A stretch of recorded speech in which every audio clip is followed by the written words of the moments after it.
Она што сакам да ве прашам, колку брисеви досега имате земено од страна на граѓаните и каков е нивниот резултат? До сега имаме земено 3 брисеви од граѓаните, од кои 2 се негативни на коронавирус, а едниот резултат го чекаме во текот на денешниот ден.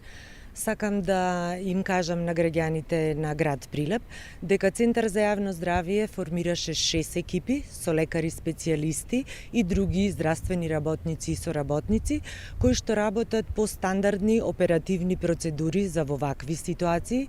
Истите извршија обука за тоа како се користи личната здравствена опрема и заштитна опрема и како се зема брис од лицата кои што се потенцијално заразени со коронавирусот. Кои понатамошни мерки ги презема во момент Центарот за јавно здравје? Знаеме дека се врши и дезинфекција на одредени установи во градот? Центарот за јавно здравје изврши дезинфекција на сите јавноздравствени установи, на сите градинки на територијата на општина Прилеп, Крушево и Македонски Брод, основните, средните училишта и сите јавни комунални, односно предпријатија кои што работат на територијата на град Прилеп.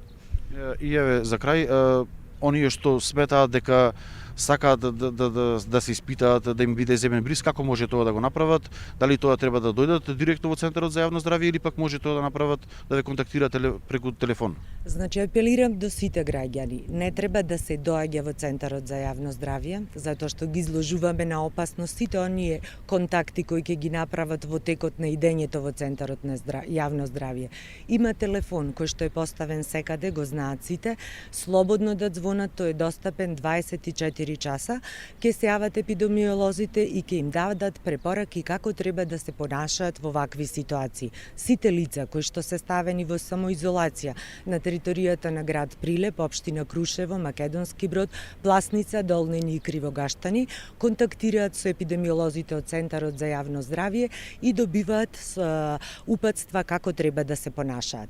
Треба да апелирам до сите млади луѓе, што помалку да се дружат во групи, да не ги посетуваат своите баби и дедовци, да ги почитуваат препораките од Министерството за здравство, кои што секој ден се менуваат, односно се додаваат нови и само така ќе можеме да ја држиме ситуацијата под контрола.